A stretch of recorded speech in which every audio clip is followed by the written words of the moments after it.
Suscríbete a nuestro canal TVC Play y activa las notificaciones.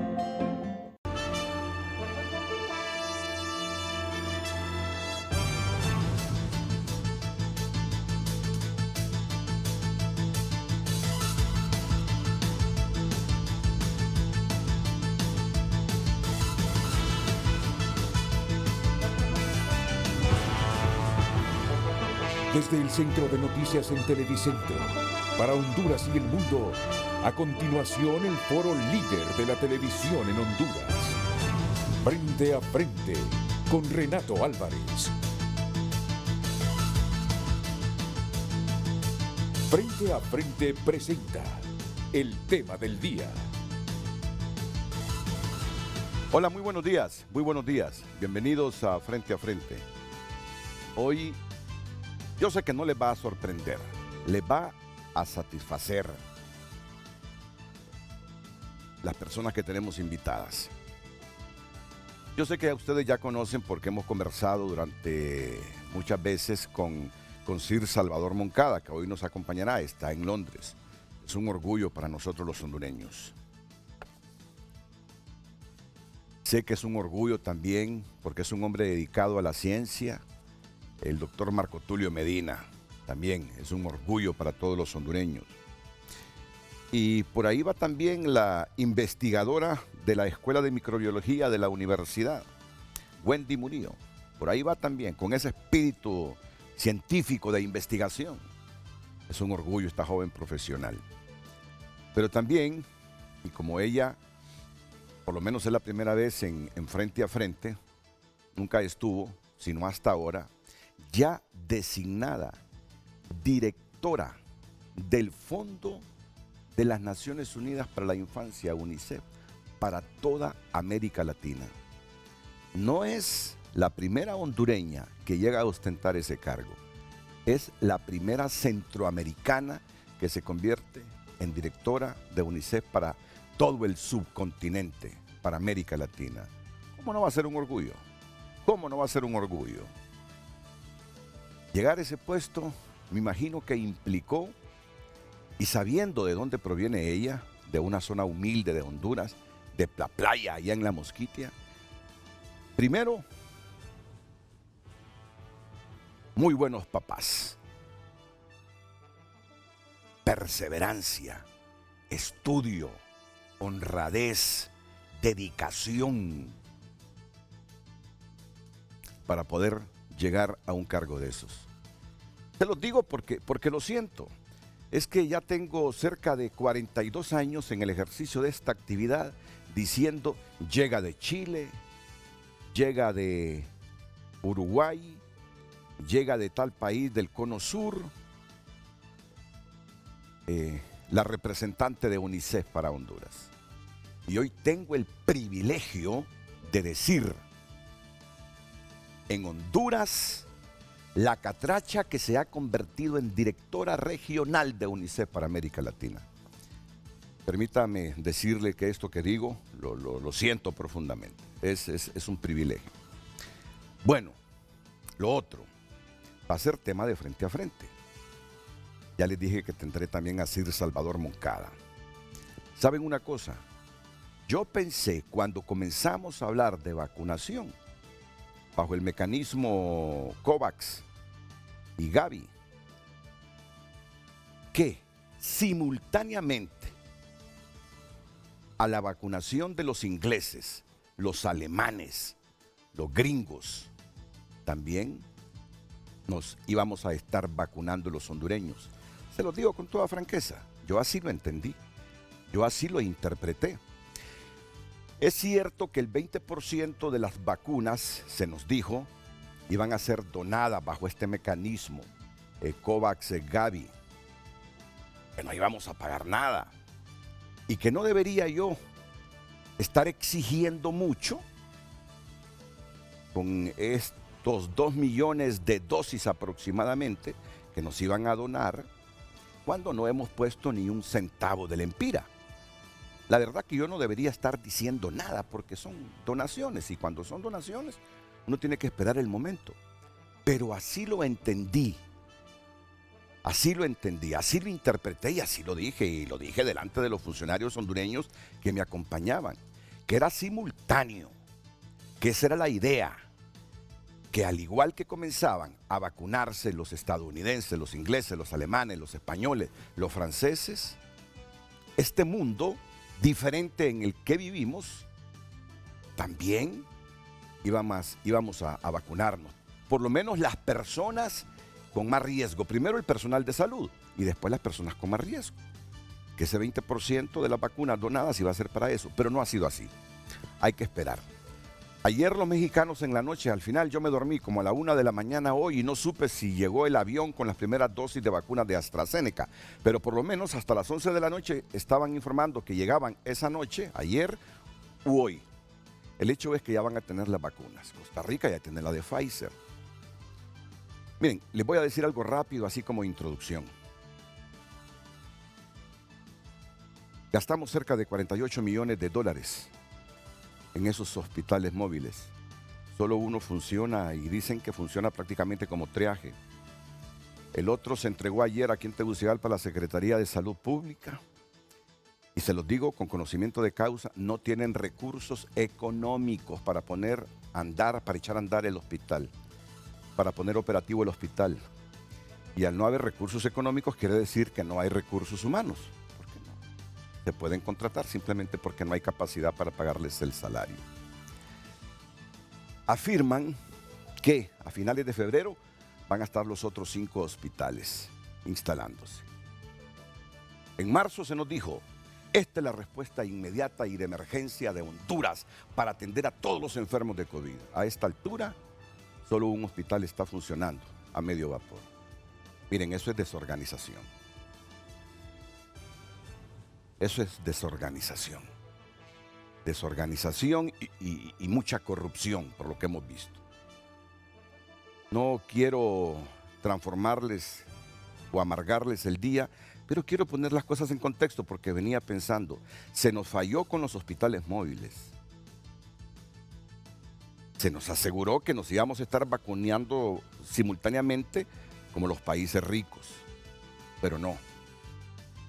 Tal como lo va a decir Gabriel Andino en unos minutos, solo estamos mirando cómo se vacunan otros.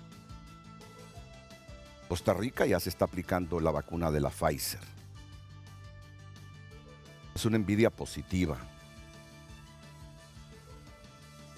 Fuera del esfuerzo individual, que sí ha habido esfuerzos individuales en esta pandemia, no puede uno desconocer los esfuerzos individuales de muchas personas. El trabajo de los profesionales de la salud, no puede desconocerlo uno. Miren, hay veces que llegamos a la conclusión que las cosas no se han hecho bien. No se han hecho muy bien.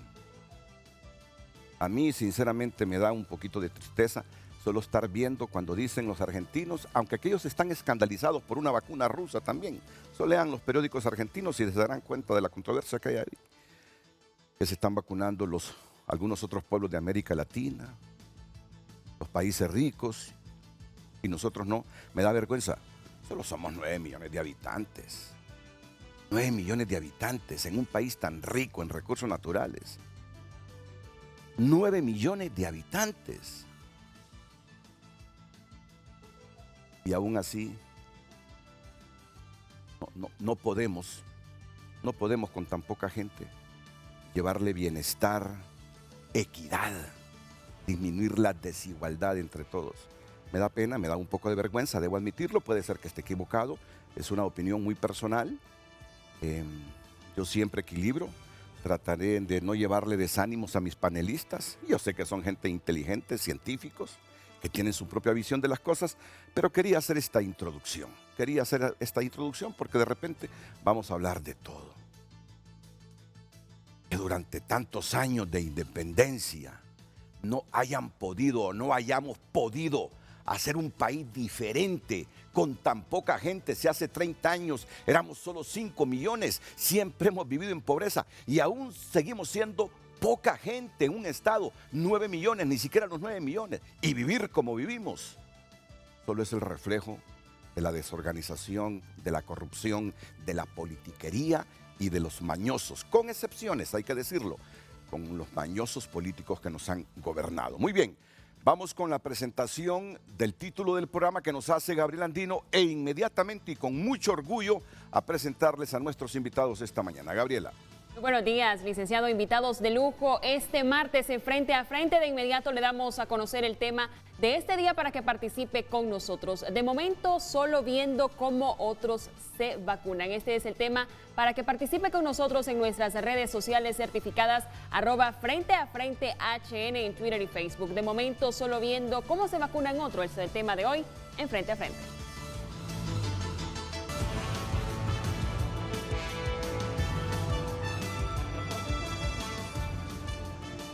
Bueno, les voy a presentar a mis invitados. Les voy a presentar a mis invitados a un profesional ya maduro, generacional, compañeros universitarios en la Escuela de Periodismo de nuestra Universidad Autónoma, don Héctor Espinal, que es oficial de comunicación de UNICEF. ¿Qué tal, Héctor? Buen día, Renato. Me encanta verte de nuevo. Sigo Muy bien, el feliz programa año y a ti, a hoy María ya sé que Elena, a toda la estás familia. todo muy bien. María Elena. Está estable y Muy toda bien. la familia creciendo. Muy bien, muy bien. Ahora,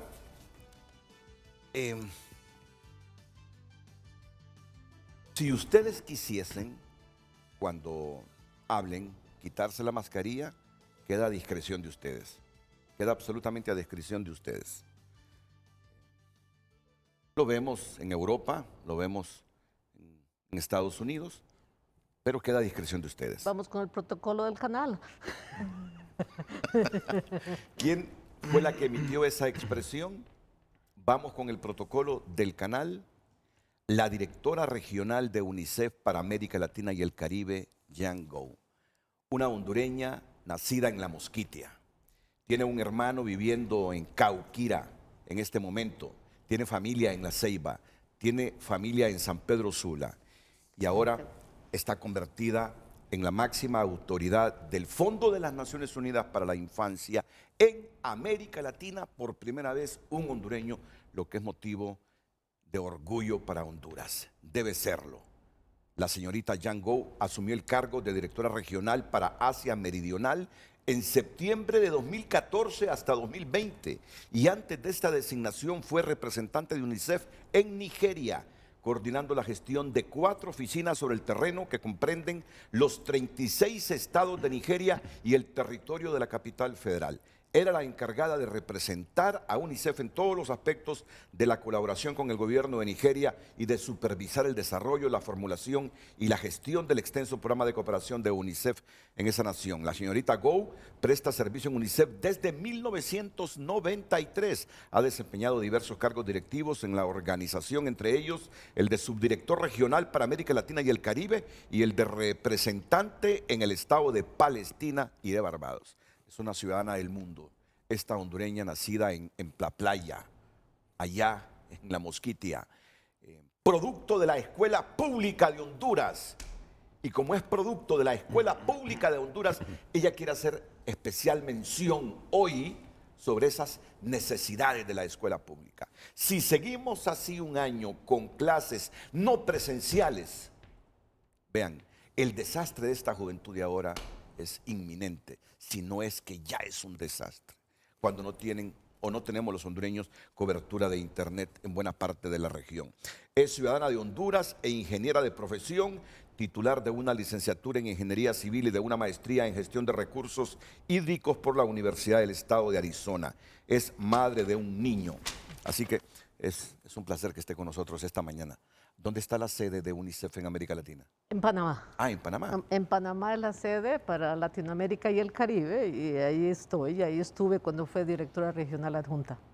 Muchas gracias, bienvenida. Bienvenida, Un mil honor, gracias un honor. por tenerme aquí y realmente yo me siento realmente poder servir a la región en una capacidad de y poder servir.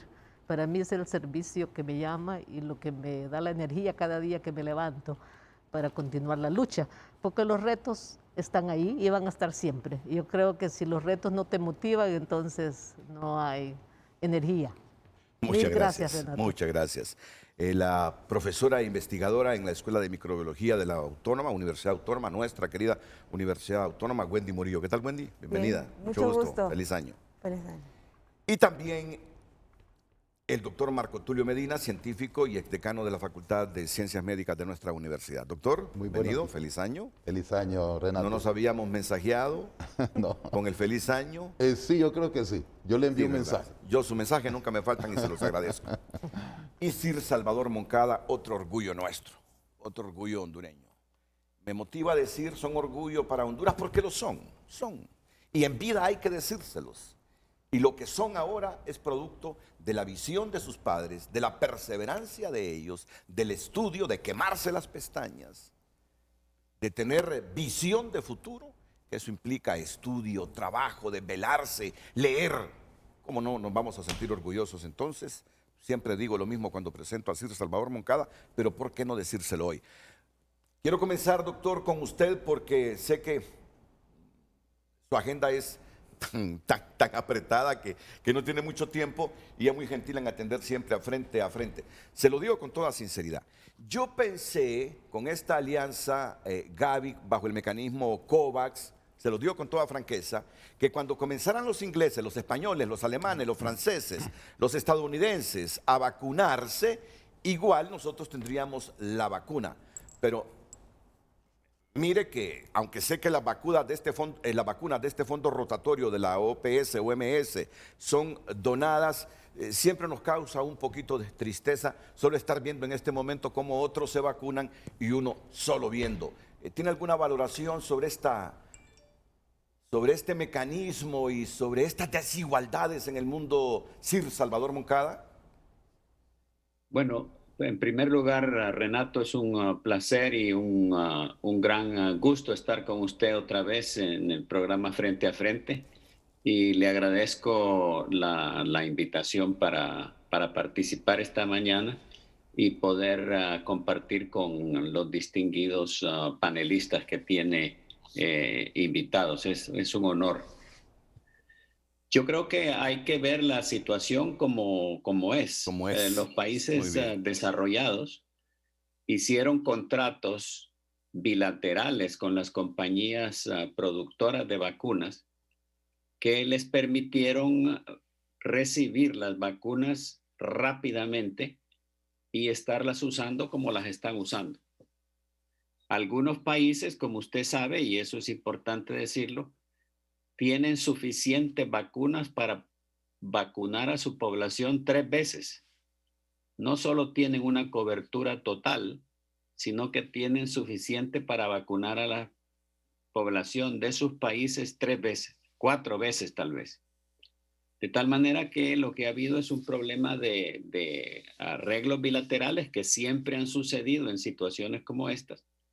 Y en la situación esa, el consorcio COVAX está tratando de lograr separar 2.000 millones de vacunas que quiere tener listas para finales de este año y que va a ir liberando obviamente a medida que las vaya obteniendo. Para obtener esas vacunas necesitaba recoger el dinero, algún dinero donado por los países ricos que están en el consorcio de COVAX y otro dinero de donaciones de otras organizaciones. De tal manera que aunque se quisiese, no se puede ir al paso de los países que hicieron acuerdos bilaterales con las compañías de vacunas porque ellos recibieron inmediatamente las vacunas cuando estaban listas. Ahora, en Centroamérica, Costa Rica las recibió también. Y si es cierto que tiene un nivel en comparación con nosotros más elevado de desarrollo, tampoco es que es un país desarrollado. No sé si es que, y no son un país rico, si Costa Rica ha tenido problemas de liquidez hasta para pagarle a los empleados públicos. Está haciendo ajustes fiscales continuamente y ese presidente que tienen, Carlos Alvarado, ha sido pero presionado por su pueblo porque no aguanta 2 impuestos en menos de 2 años. Entonces, yo siempre me pregunto y valoro esto, y lo valoro no para destruir la imagen de nadie, mucho menos para menospreciar el Estado porque lo queremos, pero sí para reflexionar y cambiar de actitud y hacer la cosa mejor. Si no es un país rico, ya se está aplicando las vacunas de Pfizer. Claro, seguramente si Costa Rica tiene la vacuna, Costa Rica debe de haber hecho una negociación bilateral con la compañía. porque no está recibiendo las vacunas a través de COVAX en este momento. No, así es, así es. Nosotros tenemos una ley de vacunas que la reformamos hasta hace unos días, pero que contemplaba que solo bajo el fondo rotatorio de la OPS o MS podríamos recibir vacunas, porque las recibimos a un menor precio y certificadas que tienen calidad. Y eso de repente nos impidió negociar bilateralmente con estas grandes transnacionales. Es decir, no impidió negociar, sino que decidimos ir a través de ese mecanismo que es un mecanismo seguro. Además, yo tengo entendido que las vacunas distribuidas por la Organización Mundial de la Salud a través de la OPS puede ser que lleguen a Honduras muy pronto, ¿eh? Sí, de repente yo estoy un poco desesperado. ¿Cuándo viene, doctor Marco Tulio Medina? Bueno, es importante resaltar de que la Organización Mundial de la Salud no ha definido para Honduras una fecha exacta, porque se tiene que cumplir varios requisitos, incluso la firma de algunos documentos que se está en este proceso. Pero la representante o directora de inmunización, la doctora Kate O'Brien, ha manifestado este viernes pasado que para los 92 países, y entre ellos están 10 países de América Latina, Honduras, Nicaragua, El Salvador, Bolivia, está planificado que si se cumplen todos los requisitos, para la primera semana de febrero pudiera efectivamente tener acceso, pero hay que cumplir esos requisitos cuidadosamente y hay que acelerarlos. En ese sentido, el tema de la cadena de frío y de otros aspectos necesarios para que se pueda implementar. Porque ya sabemos que el país no tiene una cadena de frío con menos 70 grados centígrados. Entonces la de Pfizer no la podríamos almacenar aquí porque sin tener ese sistema frigorífico se arruinan las vacunas. Señorita Go. Eso es algo que en el contexto de muchos países en desarrollo, la cadena de frío no existe para esa vacuna. Yo creo que los países que pudieron tomaron el riesgo de hacer esos contratos antes que la vacuna existiera. Y claro, países como los nuestros no tienen los recursos para tomar el riesgo. Si la de Pfizer no hubiera sido efectiva, hubieran perdido sus fondos. Y ahí creo que el riesgo que tomaron países para comprar la vacuna fue algo que les facilitó ser los primeros. Ahora, Costa Rica, yo tengo entendido globalmente como UNICEF compra vacunas globalmente. Pfizer decidió, en parte de esta negociación que han hecho, asignar algunas cantidades para países como Costa Rica, creo que son 2 o 3 de Latinoamérica, México, que están recibiendo una cantidad muy pequeña donde puedan usar la cadena de frío menos esos grados. Ahora, creo que las otras vacunas que han salido ahora van a ser más apropiadas, digamos, para la estructura de cadena frío que existe. Pero UNICEF ya puso jeringas y todo eso en el mundo y estamos analizando la cadena de frío de los países, porque sin cadena de frío tampoco la vacuna va a ser efectiva. Hay que también recordar que esta vacuna es para adultos. Y claro, los sistemas de salud están buenos para vacunación de los niños. Y toda la capacitación que va a requerir el lanzamiento de esa vacuna es algo que los países están tratando de preparar. Creo que es una operación compleja. La logística de movilizar, hemos visto ya en los medios que aún los países en desarrollo han tenido dificultades porque tienen la vacuna, pero no la logística para llevar la vacuna a los rincones más esperados.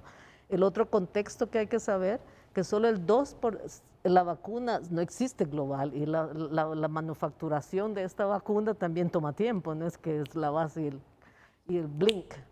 Y normal, al inicio va para el personal de salud, 2% es para la población, entonces, y después para la población en más riesgo, que es para llegar a 20%, pero los más saludables serán los últimos en recibirla. Y para los niños, no han probado la vacuna en niños, o todavía hay un trabajo que hacer.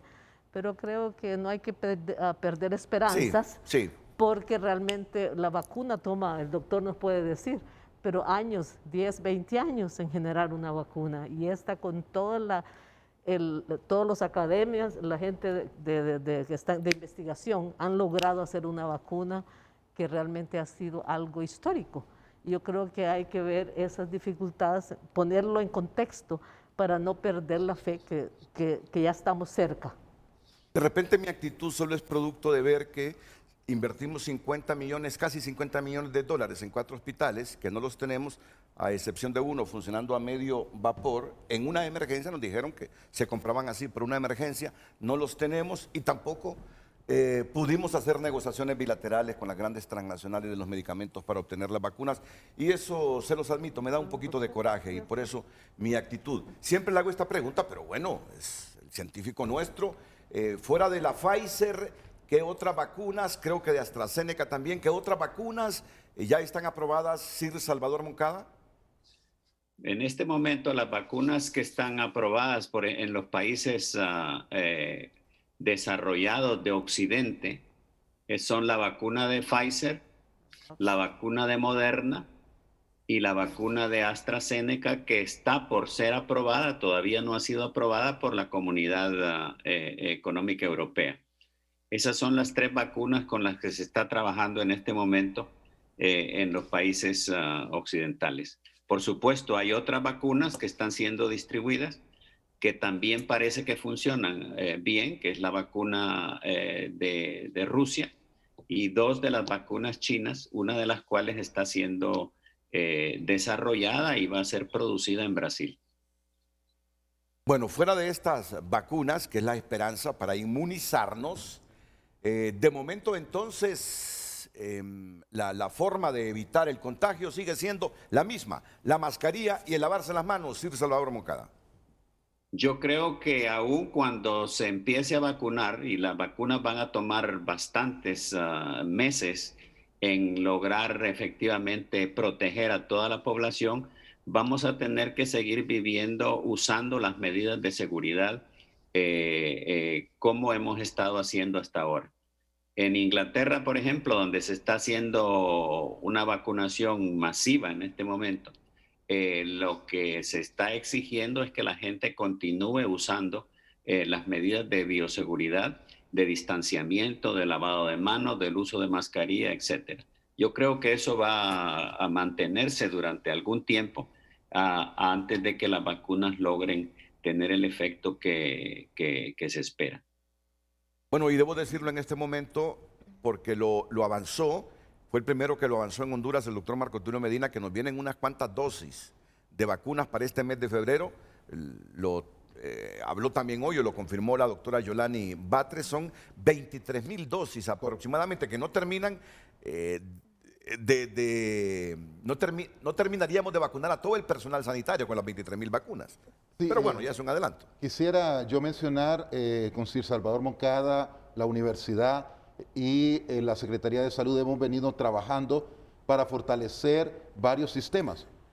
Particularmente el profesor Antonio Delgado Escueta de UCLA, que es mi profesor, y mi persona, hemos donado un equipo de un ultra congelador de menos 86 grados centígrados, donde pueden ir 90,000 dosis en ese super refrigerador. ¿Cuántas dosis? Hasta 90,000 pueden ir en ese super refrigerador, que está totalmente nuevo, es decir, está en la Universidad Nacional, en el 5º piso del edificio de Ciencias de la Salud, y ahí abajo en ese edificio hay un tomógrafo, un resonador 3 Tesla y un sistema eléctrico totalmente estable. Tenemos ingenieros eléctricos, biomédicos, y el señor rector Francisco Herrera ha presentado esa capacidad para que sea compartida con la Secretaría de Salud, igual que ha ocurrido con el polideportivo, la tomografía. De tal manera de que se ha planteado esa dosis, esa cantidad que se está negociando con COVAX, pero debemos de cumplir todos los requisitos para que llegue en febrero. Si no se cumplen esos requisitos, firma de algunos documentos, la cadena de frío, una muy buena coordinación hondureña, esta no llegaría, y es crucial entender lo que acaba de mencionar la directora Gog, que en el sentido de que se requiere que se inmunice primero al personal de salud de una manera transparente, cuidadosa, auditable, verificable, incluso hasta con la tarjeta de identidad o con mecanismos que se estimen convenientes para que llegue a donde debe de llegar en primera instancia. Es decir, hay temor de que tengamos esta dosis, pero que no se vacune prioritariamente al personal sanitario, sino que vaya a otros que, bajo la influencia del poder político y económico, pudiesen tener acceso a ellas. Totalmente. Ese es el temor. Sí. A mí me parece, Renato, que esta es una gran oportunidad para hacerlo bien en Honduras. Es decir, habría que hacer una planificación correcta. Lo que dice el doctor Medina es correcto. Hay que vacunar prioritariamente al personal de salud. Y eso no significa simplemente médicos y enfermeras. Significa toda la gente que está cercano en contacto con los enfermos, la gente que limpia, la gente que maneja las ambulancias, la gente que prepara la comida de los hospitales. Y esa debería ser la prioridad, debería de ser un proceso perfectamente organizado y transparente. Si empezamos a hacer con las vacunas lo que ha pasado con otras cosas, va a ser una tristeza inmedible, va a ser una cuestión inaceptable de que no vacunemos a todo ese personal de manera prioritaria para asegurar que el servicio de salud continúa funcionando en los varios meses que todavía faltan de pandemia. Me gusta la expresión porque es coherente con lo que se quiere decir. Sería inmedible el desastre para Honduras si nos vienen esas dosis y no se las aplicamos al personal sanitario, sino que el influjo del poder deriva esas vacunas hacia otros sectores y no hacia los trabajadores de la salud. ¿Cuántas dosis son las que podrían venir en febrero? Se ha planificado alrededor de 23,000 a 24,000 dosis. No cubre todo el personal, pero a una buena parte, a un 80% posiblemente. Efectivamente, y deben de ir primero a las personas que están en unidades de cuidados intensivos, trabajando con una carga viral enorme, y todo el sector, es decir, desde el que cuida y limpia lo que está ahí dentro, personal técnico, enfermería, médico, porque ese es el grupo que hemos visto que ha tenido mayor infección y que, como sabemos, una cantidad de muertos que ha sido a consecuencia de esa exposición, de esa carga viral. ¿Cuántas dosis me dijo, doctor Medina? Aproximadamente. Es decir, la dosis se nos ha planteado por la Secretaría de Salud entre 23,000 a 24,000 y fracción.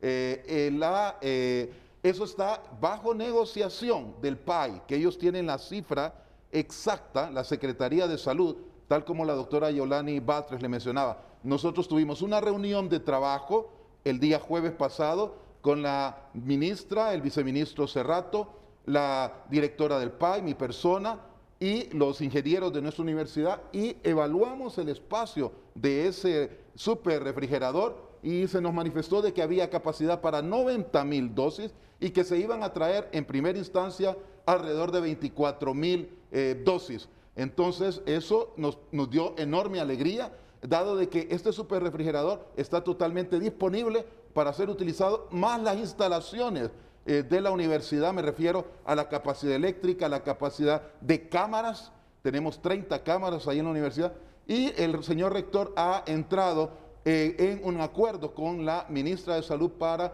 poder trabajar en conjunto, igual que lo hemos hecho con el polideportivo, con la tomografía en general. ¿De qué laboratorio serían las vacunas?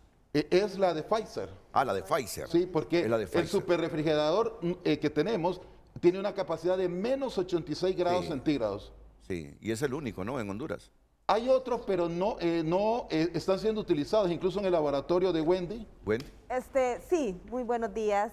Hay más freezers de menos, de esta capacidad de menos 80, pero la situación es que algunos están ocupados en el sentido, por ejemplo, en el laboratorio de virología, a nivel de la Secretaría de Salud, debe de haber, pero tienen virus, ¿verdad? No están utilizados para almacenar vacunas. Entonces, lo podríamos decir en este sentido que están contaminados, ¿verdad? Entonces, para los propósitos de almacenamiento de vacunas, necesitan ser freezers exclusivos para ese propósito, ¿verdad? Entonces, sí tenemos en el país, pero están cumpliendo otros propósitos. Y con menos grado de de capacidad de refrigeración. Sí, sí, Salvador.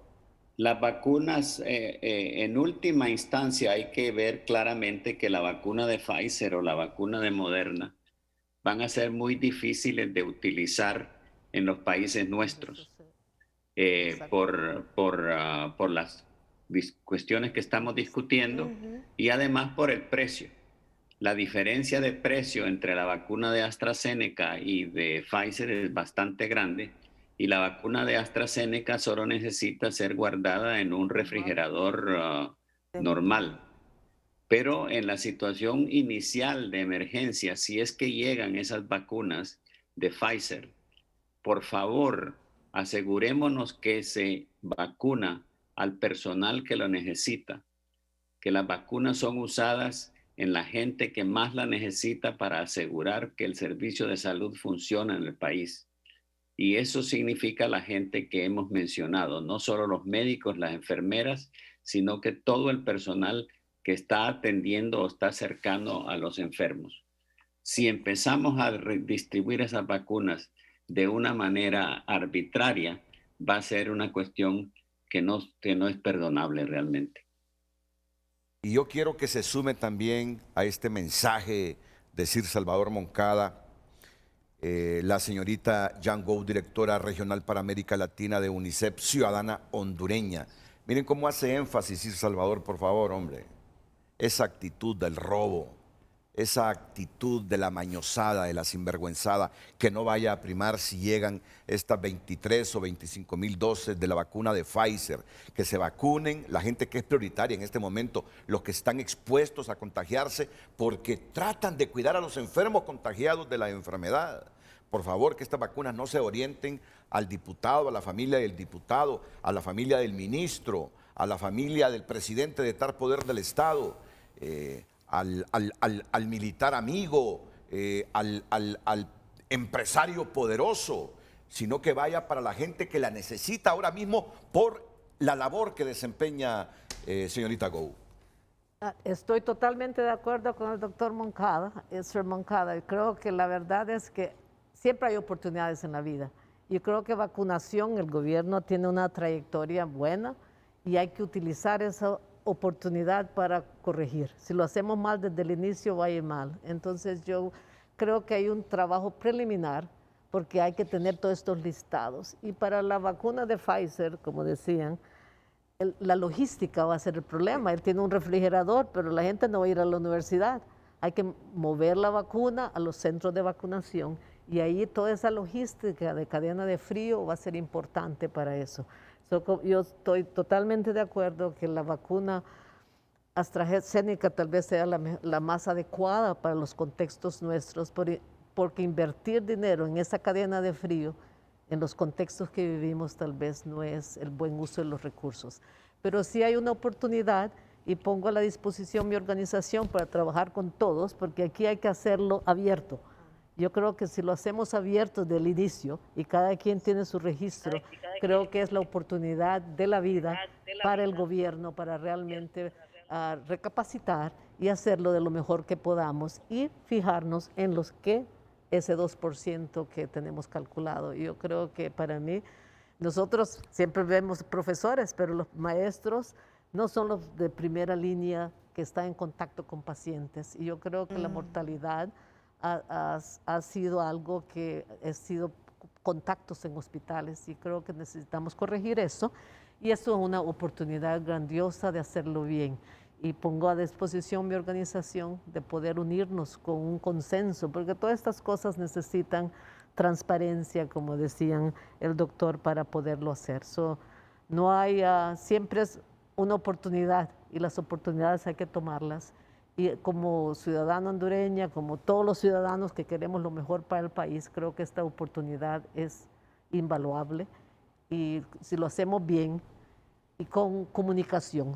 Le pido que con este programa Frente a Frente mantengamos la comunicación con todos para que la gente vea que se está haciendo bien. Y yo creo que cuando vea al presidente mañana, este mensaje que estamos hablando hoy también se lo voy a comunicar para que podamos realmente, colectivamente, porque para mí esta pandemia ha expuesto la vulnerabilidad del sistema de salud global. No es solo de Honduras. Los países más ricos han estado con unos retos y yo creo que ahí podemos realmente ver cómo reforzamos los sistemas de salud en general y el sistema primario.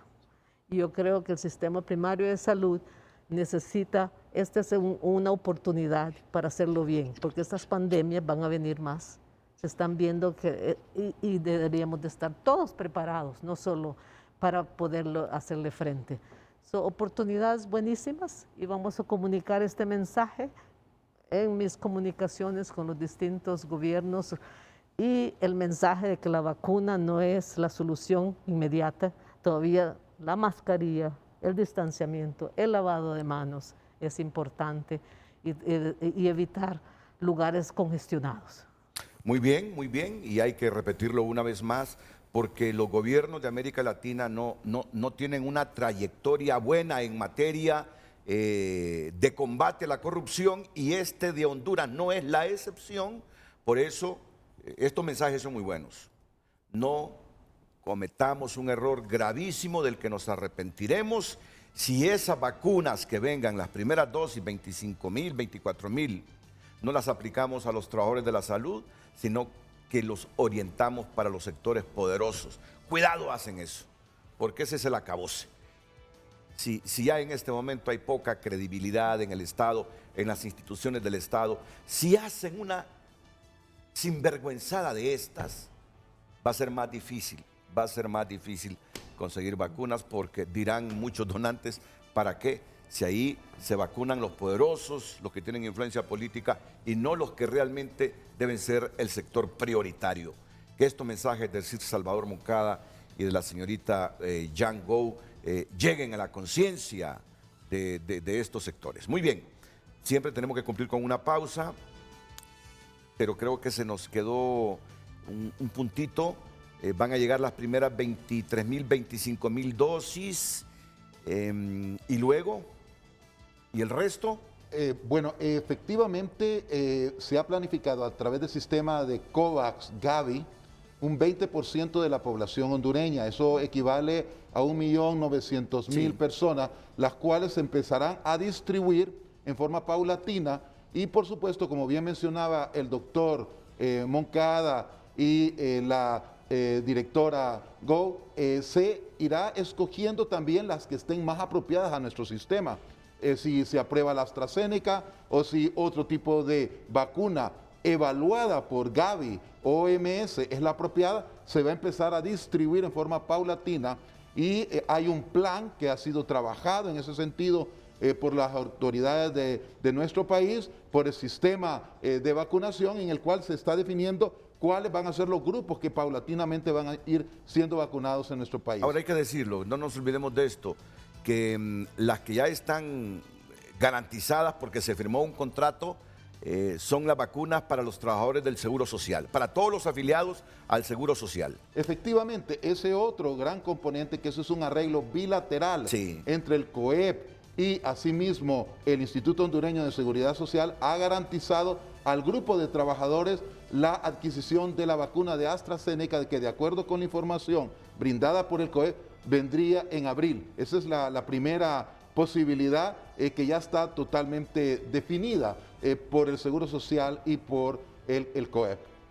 Sí, ya la vacuna de AstraZeneca ha llegado a México, pero nosotros nos tardamos en firmar ese contrato bilateral, por lo tanto llegará en abril, porque ya habían pedidos previos de otros países que firmaron con esta transnacional.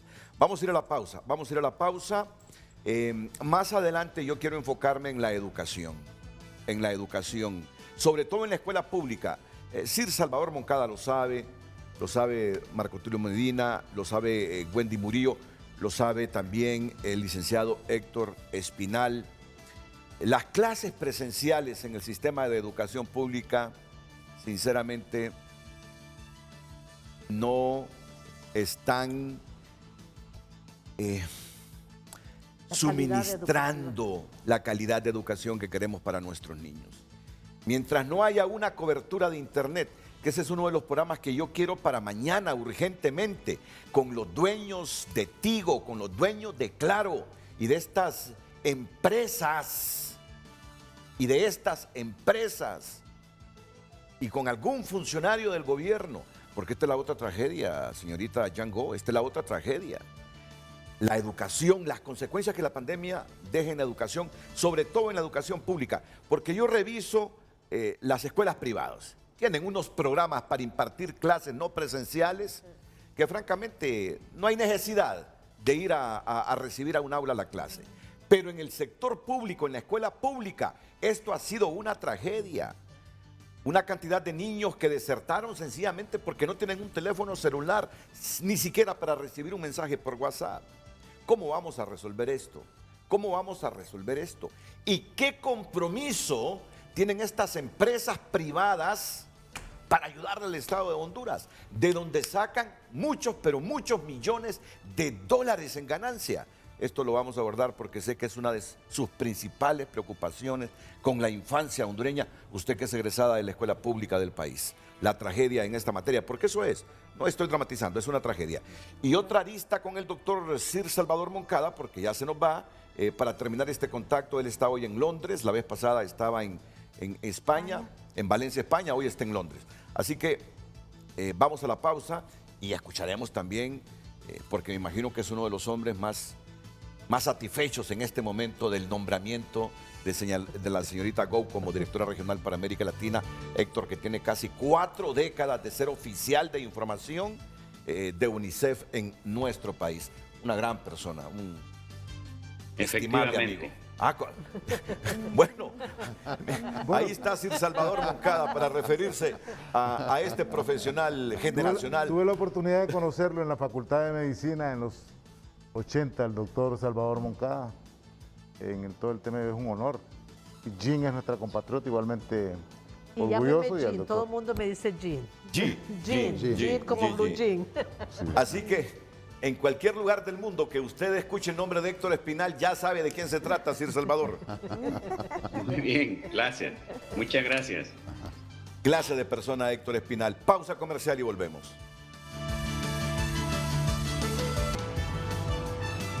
De inmediato damos lectura a sus mensajes en nuestras redes sociales. Armando Andino: considero que el pueblo hondureño ha sido demasiado golpeado, tanto en materia de salud como económicamente. Mínimo hay que darle una muestra de cariño a este pueblo con una vacuna que permita la seguridad para todos. Y si traen la vacuna, que no salgan con que se arruinaron. Raúl Canales: a Honduras se le dañaron las pruebas PCR donadas, los alimentos y medicamentos donados. ¿Qué garantiza que las donaciones que nos darán no se dañarán? Probablemente muchas vacunas terminarán en la empresa privada vendiéndose a precios exorbitantes. Lo que no queremos. Raúl Trejo: es momento de rebajar esos grandes salarios a interventores, ministros, asesores, diputados y cualquier funcionario que reciba salarios arriba de 100,000 lempiras, para que con ese dinero contratar personal médico de salud y equipar los hospitales de toda Honduras. Un último mensaje de Raúl dice: decir que no hay recurso humano o financiero para manejar esos hospitales y brindar un servicio de primera como el pueblo se merece, dentro o no de la pandemia, nos da la pauta para ver y analizar lo mal que estamos administrando los servicios de salud en Honduras. Agradecemos sus participaciones en nuestras redes sociales, @Frente a Frente HN en nuestras redes sociales. Continuamos con el foro. Y con este frigorífico de la universidad, Wendy Murillo tiene una reflexión para que le escuchen las autoridades de salud pública. Sí, pues con mucho orgullo nosotros podemos decir, ¿verdad?, como universidad, que tenemos y se ha puesto a la disposición este freezer que reúne todas las condiciones necesarias para que la vacuna esté almacenada, pero en ese mismo sentido las autoridades tienen que estar organizando cómo va a ser la distribución, porque recuerden que esta dosis viene a Tegucigalpa, pero no todo el personal de salud está en Tegucigalpa, ¿verdad? Y la universidad puede ser centro de almacenamiento, de aplicación, que el cual también nos llena de satisfacción porque podemos participar en los procesos de transparencia, pero también es necesario desde este momento también estar organizando cómo va a ser la distribución, porque tiene que ser en este mismo sentido, ¿verdad? La vacuna tiene que ir en hielo seco si se va a transportar a los otros lugares donde se tiene que aplicar la vacuna. Eso es importantísimo, como bien lo mencionó la persona que hizo el comentario, para asegurar que no se arruine la vacuna y que se aplique a todo el personal de salud. Qué vergüenza si sucede lo que pasó con las PCR, que cuando llegaron aquí procedentes de Corea del Sur, se nos dice que se arruinaron las pruebas. Qué vergüenza, pero qué vergüenza, qué escándalo sería, porque hasta el momento yo no he escuchado de ningún país que diga que vacunas de Pfizer se arruinaron porque el procedimiento para almacenar o para aplicarlas no fue el correcto. Como ya nos ha ocurrido muchas veces. Sí, Salvador. Sí, Salvador. Renato, yo iba a hacer un comentario parecido al comentario de la doctora Wendy Murillo, y creo que es el momento de empezar a planificar entre el Ministerio de Salud y la universidad cómo se va a almacenar y cómo se va a distribuir esa vacuna en el momento que llegue, para que no existan problemas. Sí. Es decir, hay por lo menos 3 semanas en las cuales se podría hacer una planificación adecuada que permitiese usar la vacuna, así como estamos diciendo, de una manera transparente y además de una manera eficiente, de tal manera que no se arruine. Muy bien, muy bien. Un comentario. Sí, señorita Yang. Además de la vacuna y tenerla y transportarla adecuadamente y crear todo eso, hay que también darle información a la población, darle confianza de que esta vacuna es de calidad. Entonces, eso es algo que a veces nos olvidamos cuando nos vemos toda la parte técnica de la administración de la vacuna, pero no estamos motivando a la población de darle confianza que la vacuna que estamos distribuyendo es una vacuna de calidad, que la cadena de frío es adecuada, porque hay muchos temores de que la vacuna obtiene efectos y todo eso.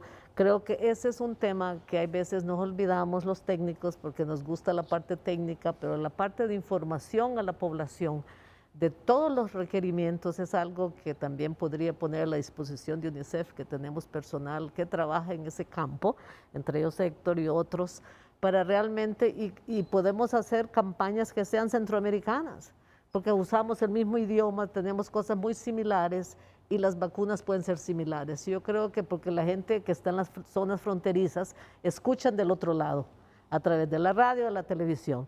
Entonces tenemos que realmente unirnos en esto, porque esta es una oportunidad de unificación, de unir Centroamérica, de unirnos todos en una oportunidad global.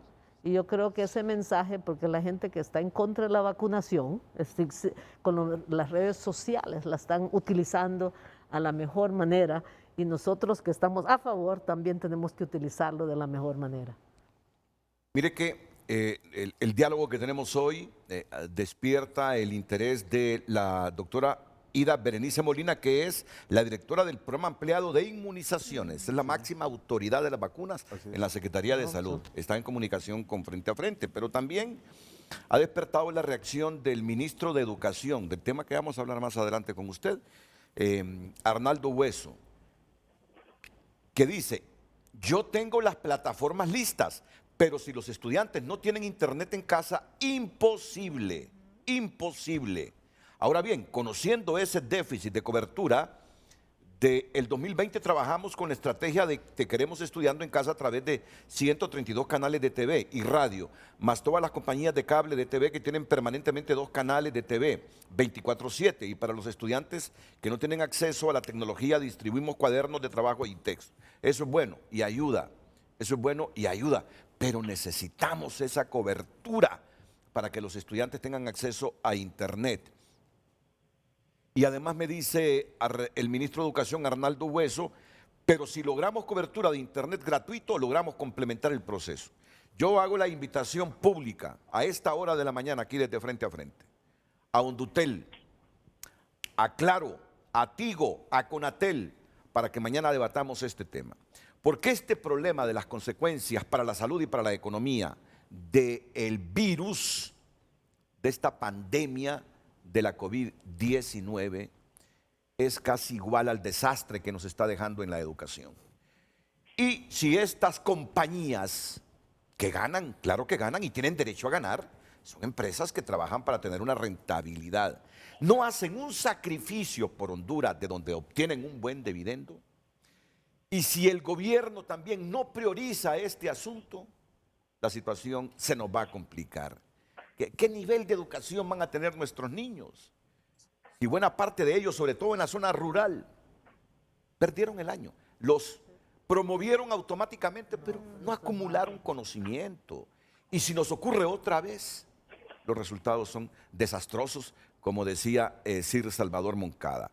Así que yo sé que se anuncian aquí en Televicentro, pero el asunto no es si se anuncian o no se anuncian. El hecho que lo que digo por el país es correcto. Yo esperaría de ellos, primero, que acepten la invitación y que hagan un compromiso formal por Honduras. Sé que son empresas privadas, pero hombre, ¿y es que la empresa privada acaso está exenta de ayudarle a la gente? No. Por lo tanto, yo sé que hay capitales de otros países, pero en esas empresas también hay capitales hondureños, al menos en Tigo. Yo espero que hagan un compromiso mañana para que este año no se vuelva otro desastre la educación pública del país. ¿Estás de acuerdo, verdad? Totalmente de acuerdo, Renato, y aprovecho un comentario con lo que ha mandado el ministro Hueso. El año pasado, junto con el ministro Hueso y el equipo educativo, se trabajó en la producción y el Congreso aprobó un decreto donde las compañías de servicio de Internet están comprometidas con el país a brindar este servicio. Hicimos con la Secretaría de Educación toda una vuelta por las 18 direcciones departamentales de educación y una producción de casi 134 piezas de comunicación a las cuales él se refiere. Ahora que la doctora Ida Berenice nos está viendo y sabe que estamos trabajando en el grupo de comunicación igual con el decano de la Facultad de Medicina, hay un equipo de comunicación que está trabajando en esta apuesta, pero requerimos casualmente de lo que acabas de mencionar, un esfuerzo que supere el 16% de acceso a Internet que tenemos y un 3% de Internet permanente, o sea, el que tú tienes, el que yo tengo, con los servicios para llegar a comunidades, por ejemplo, como Tegucigalpita, en Omoa, que las dificultades de ETA, IOTA y otras normales impiden que los niños tengan acceso a Internet en su casa. Claro. Y en las escuelas es bastante deficitario para poder llegar. De tal manera que ese es un compromiso. No olvidemos que el Congreso aprobó este proceso el año pasado. Yo espero, y permítame decir esta expresión, que no se me rajen la gente de Claro, la gente de Hondutel, de Conatel y de Tigo para estar presentes mañana. La doctora Ida Berenice Molina, directora del programa ampliado de inmunizaciones, está por la vía telefónica porque los hondureños es uno de los temas del que más hablan en este momento. Por fin, creo que el fútbol y la política han sido desplazados por el tema de la vacuna. ¿Cuándo nos vacunamos y cuándo llega la vacuna a Honduras? Doctora Ida Berenice Molina, buenos días. Es un honor tenerla aquí en el programa. Muy buenos días, licenciado Álvarez, y a las distinguidas personalidades que le acompañan de manera virtual y presencial. Primero quisiera comenzar diciendo que nuestro país cuenta con un plan nacional de introducción de la vacuna COVID.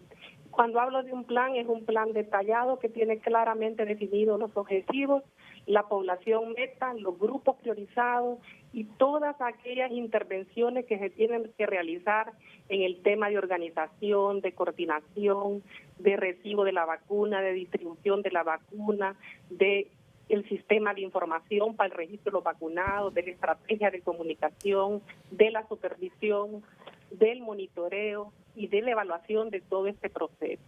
El país tiene garantizado el acceso a vacuna para el 20% de la población como una donación y a una adquisición adicional por compras a través del fondo rotatorio para otro 20% de la población, lo que representa más de 8 millones de dosis de vacunas, más el 1.4 millones que adquirirá el Seguro Social.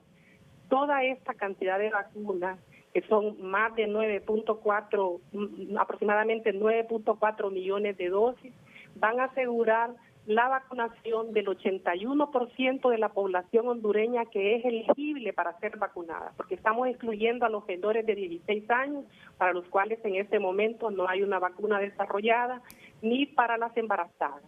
En ese contexto, el país recibió con fecha 6 de enero la comunicación del mecanismo COVAX de poder tener acceso a una cantidad limitada de la vacuna de Pfizer para proteger al personal de salud que está en primera línea. Y eso representa aproximadamente 24.762 dosis de vacuna. Para ello, uno de los requerimientos de COVAX es que el país, antes del 18 de enero, presente un plan preliminar, provisional, para aplicar específicamente esa cantidad limitada de vacunas. Es en ese sentido que estamos trabajando en ese plan para específicamente aplicar esa vacuna. Ese plan es un plan muy detallado que está sujeto a aprobación por la Organización Mundial de la Salud y por COVAX, y hasta el 29 de enero el país va a recibir la notificación si fue aprobado o no fue aprobado. Independiente de que sea aprobado o no aprobado, se está trabajando en un documento técnico robusto de manera que pueda ser aprobado. Y eso implica claramente que la vacuna el programa tiene que hacer lineamientos, como lo ha hecho siempre. Ninguna vacunación, licenciado Álvaro, y población hondureña se improvisa. Son 40 años de funcionamiento de este programa, más de 40 campañas de vacunación, vacunando más de 3.2 millones de hondureños. Conocemos el trabajo técnico que hay que realizar, sabemos que hay que programar ese personal de salud de primera línea. El programa como rector dará los lineamientos, las regiones sanitarias tendrán que cumplirlos y la sociedad civil tendrá que estar de manera permanente de veedor de este proceso y poder denunciar cualquier irregularidad que se detecte en el proceso de vacunación. Decirle que Honduras tiene una de las mejores cadenas de frío a nivel de las Américas. Fue evaluado por la Organización Mundial de la Salud en el año 2015 y obtuvo el puntaje más alto, 97%. Tenemos un almacén nacional de biológicos que reúne todos los estándares internacionales, ambientes climatizados, energía a las 24 horas, técnicos de cadena de frío capacitados, cámaras de congelación, de refrigeración, monitoreo remoto de temperatura.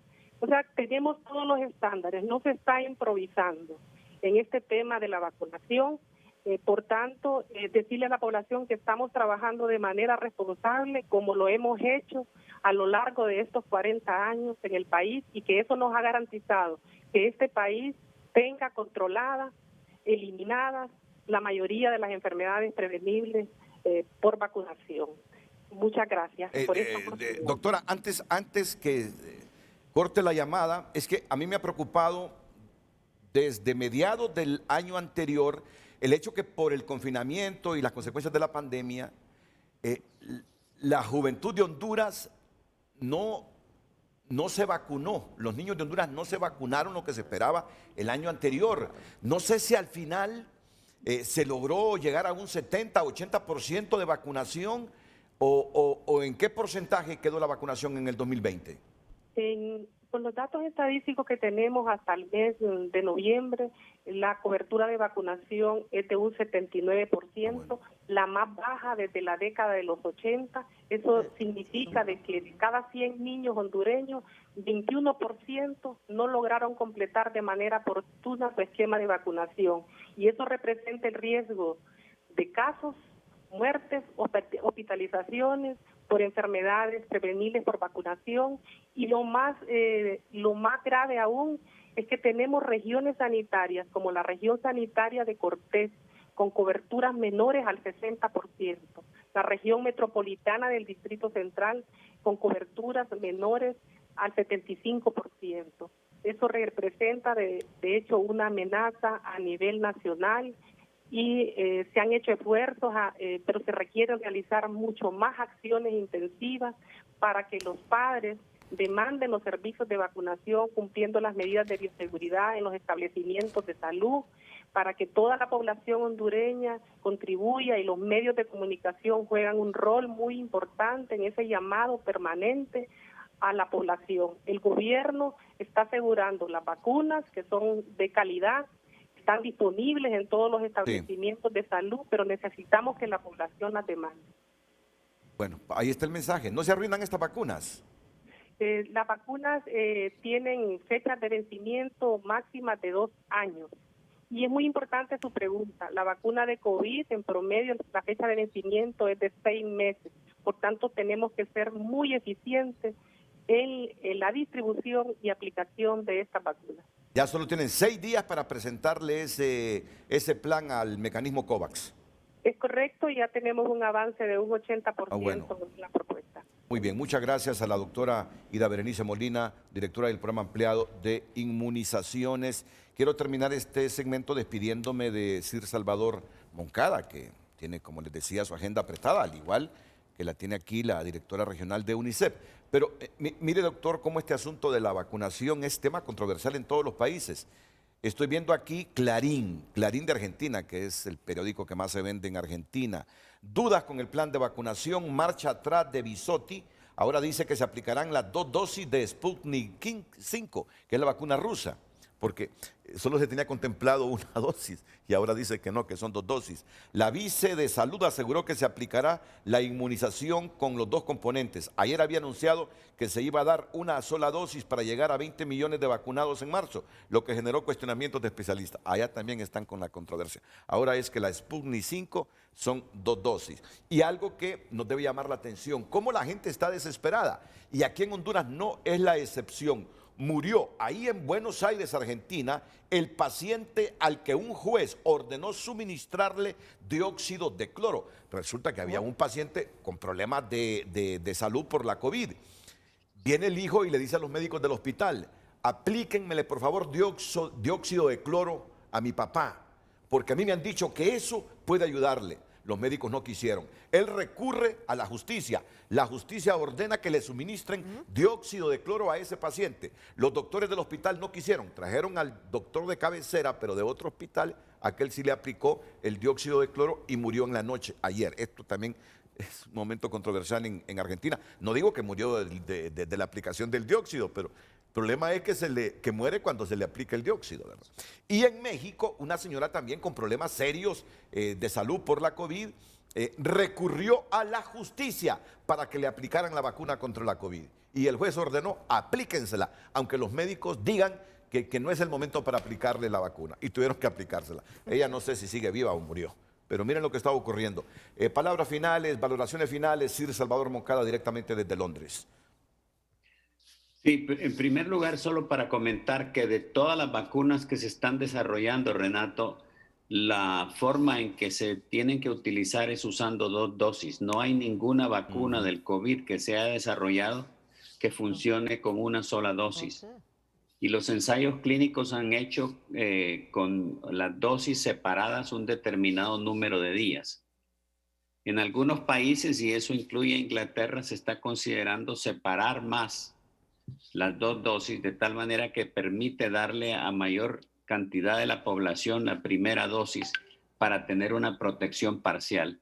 Eso es una cuestión que es controversial. Sí. Y mi opinión en ese sentido es que hay que dar las 2 dosis de acuerdo con los resultados de los ensayos clínicos y que no habría que cambiar los tiempos. En segundo lugar, obviamente la gente está desesperada y una de las cosas que se ha dicho en la discusión de esta mañana es que hay que mantener a la población informada.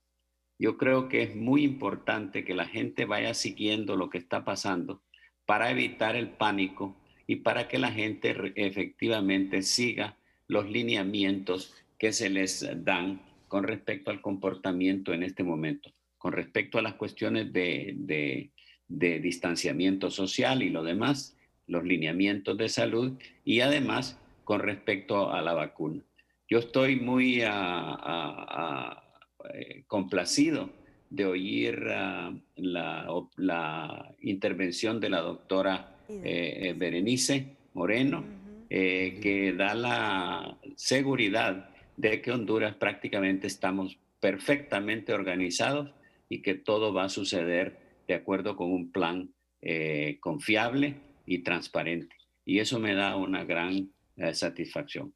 Muchas gracias, Renato, por tenerme en el programa y muchas gracias a los otros panelistas de esta mañana. Y a usted, Sir Salvador Moncada, por ser muy gentil en aceptarnos nuestras invitaciones. Me dice el ministro de Educación, dentro de la priorización de población a vacunar deben estar los docentes. No, pero con estas dosis primeras, doctor Marcotulio Medina, no están los maestros, solo los trabajadores de la salud. Es correcto, se ha definido que sea un grupo incluso de los más expuestos, porque Sí. eso también dentro incluso del personal que está en constante contacto, la universidad también ha hecho el planteamiento en ese mismo nivel del grupo de salud que no solamente involucra médicos o enfermeras como se manifestaba, sino que microbiólogos, técnicos, personas de aseo que estén ahí involucrados, las personas que están incluso formando recursos, trabajando con los residentes de las especialidades, que también están enfrente de los pacientes. Entonces ahí se debe de establecer nombre, datos, identidad, una lista completa para que sea todo transparente sobre la mesa a quién se va a vacunar, pero entendiendo de que estas personas son vacunadas inicialmente porque tienen más riesgo de enfermar. Sí, y la seguridad de la universidad también, porque hay gente que seguramente está pensando en obtener por medios ilícitos esa vacuna, así que todo esto debe ser parte de la planificación. Y yo sé que ustedes se van a quedar porque vamos a seguir con el tema de salud, pero vamos a priorizar ahora la educación. Ustedes saben que esto es fundamental. Una persona que tiene por qué saberlo me dice: para lo del Internet es necesario que Hondutel sea la principal proveedora de Internet para estos servicios. El otro problema que se ha dado es que ni siquiera el Ministerio de Educación tiene la información de la ubicación de dónde viven los maestros y los estudiantes. Ministro, sin eso no se sabe a dónde es que le pueden dar Internet. Otro punto es que hay lugares donde no hay cobertura de ninguno de los operadores. Bueno, vamos a tomar en cuenta todas estas aristas para hacer un programa mañana, porque tiene razón Jean me dijo, así me dicen Jean y así le digo Jean. Además es catrache y hay más confianza. Y me siento mejor. Y se siente mejor. Miren, esto es otro problema y serio. Esto es otro problema serio, que los niños hondureños los estén promoviendo automáticamente al grado superior simplemente porque no quieren aplazar a nadie, porque no es culpa de los niños. Imagínate, esto, si este año continúa de la misma manera que el año pasado, la factura la vendremos a ver en unos 5, 6, 7 años.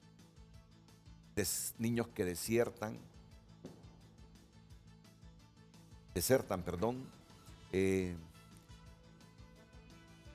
y ven truncadas sus posibilidades en la vida. Así que vamos a priorizar este tema inmediatamente después de la pausa, sugiriendo a las compañías en mención que tengan un representante mañana, a Hondutel, a Conatel, porque no es posible que otro año más fracase la educación pública por la pandemia. No es posible, no es concebible. Si hay herramientas internas, ¿por qué entonces no extender la cobertura de Internet? Ya sea por Hondutel, por las compañías privadas, Conatel rigiendo las políticas, no es posible y no toleraríamos un año más de fracaso en nuestra educación pública.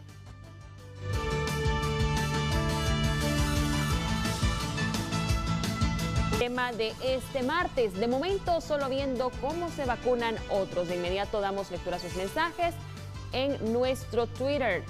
Luis Mesen, no hay que dejar pasar las oportunidades. Todos los hondureños debemos ser vacunados, comenzando con todo el sector salud, tercera edad, grupos vulnerables y mientras tanto a seguir cuidándonos y mantener medidas de bioseguridad extremas y distanciamiento.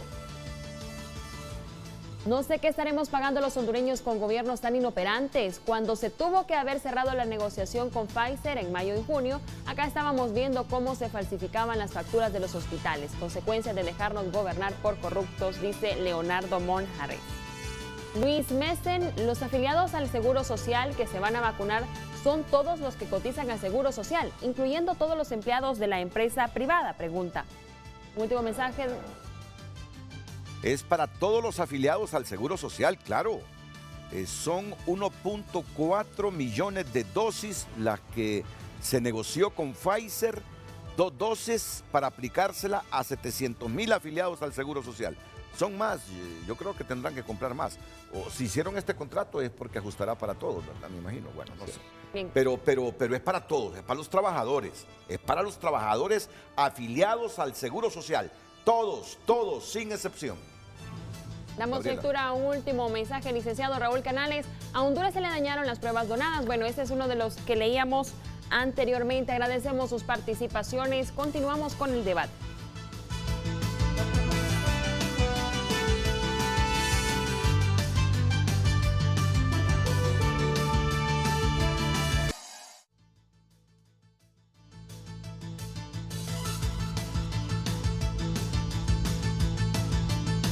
Y hay que admitirlo, como no le damos continuidad a las cosas, por ejemplo, yo hasta ahora estoy escuchando esa información que nos está proporcionando el doctor Marcotulio Medina. Las secuelas que el Zika dejó en la niñez, en muchos niños hondureños, doctor. Así es, horrible. ¿Qué casos ha visto usted? Bueno, le puedo comentar, en la evaluación, una pareja de profesionales, ella se contaminó, su esposo igual sufrió, y tuvieron una bebé con una lesión cerebral.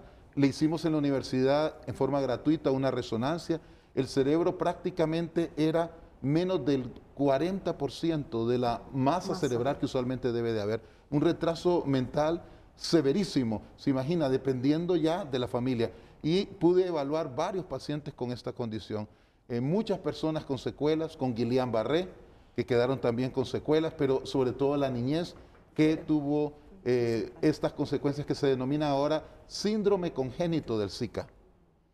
Sí, es una condición grave y estuvimos trabajando con UNICEF y con la OMS en un documento especial. Hicimos una reunión con 6 países, si usted recordará, licenciado Espinal, incluyendo América del Sur, América Central. Es el mosquito, el Aedes aegypti, siempre, Correcto. ¿verdad? El vector. Correcto. Sí. Y para eso no hay vacuna, ¿verdad? No hay vacuna. Ese es uno de los grandes problemas que tiene esa. En particular, casi todas, el grupo más importante de lo que denominamos arbovirus, donde está el dengue, el chikungunya, Zika, entre otros. Bueno, miren, porque recuerdo que hablamos justamente de las secuelas que podría dejar el Zika, sobre todo para las mujeres embarazadas. Pero disminuyó la epidemia, no le dimos seguimiento, y hoy en una conversación así privada que tenía la directora regional de UNICEF con el doctor Marcotulio Medina, surgió esto de que él ha atendido casos de niños cuyos padres fueron picados por ese mosquito, se contagiaron, tuvieron Zika y el producto fue una masa cerebral del 40% a la que un bebé, es decir, nace el bebé y nació con un cerebro pequeñito, 40% de masa cerebral, generando serios trastornos. Mire qué bien, Jean, mire qué bien. Ve usted al lado, se ha conectado el secretario de Educación, justamente cuando vamos a hablar de la educación y de la niñez. Que bueno, se ha conectado el secretario de Educación, Arnaldo Hueso, porque hace algunos minutos una persona que tiene por qué saberlo, me decía, y les leo rápidamente este mensaje para entrar ya a la temática. Para lo del Internet es necesario que Hondutel sea la principal proveedora de Internet para estos servicios. El otro problema que se ha dado es que ni siquiera el ministro de Educación tiene la información de la ubicación de dónde viven los maestros y los estudiantes. Sin eso no se sabe a dónde es que le pueden dar Internet. Otro punto es que hay lugares donde no hay cobertura de ninguno de los operadores. Y desde luego, al leer este mensaje, he recibido una gran cantidad de mensajes, como por ejemplo este. Pero ¿cómo puede decir el ministro de Educación que ni saben la ubicación de docentes y alumnos? No, eso no es el ministro que lo dijo, me lo dijo otra persona que está viendo el programa. Entonces, entremos al tema. Sus principales preocupaciones en relación a la niñez hondureña, Jean.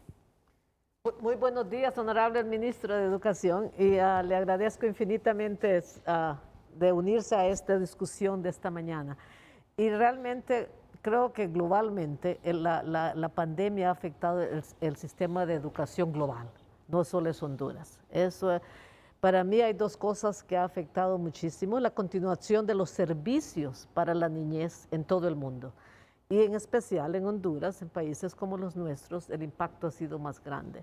Y para mí la educación ha sido uno de los sectores más impactados. Y no solo por el aprendizaje es un elemento, pero la escuela también es un medio de socialización de los niños. Entonces, la Internet no puede reemplazar a los maestros totalmente.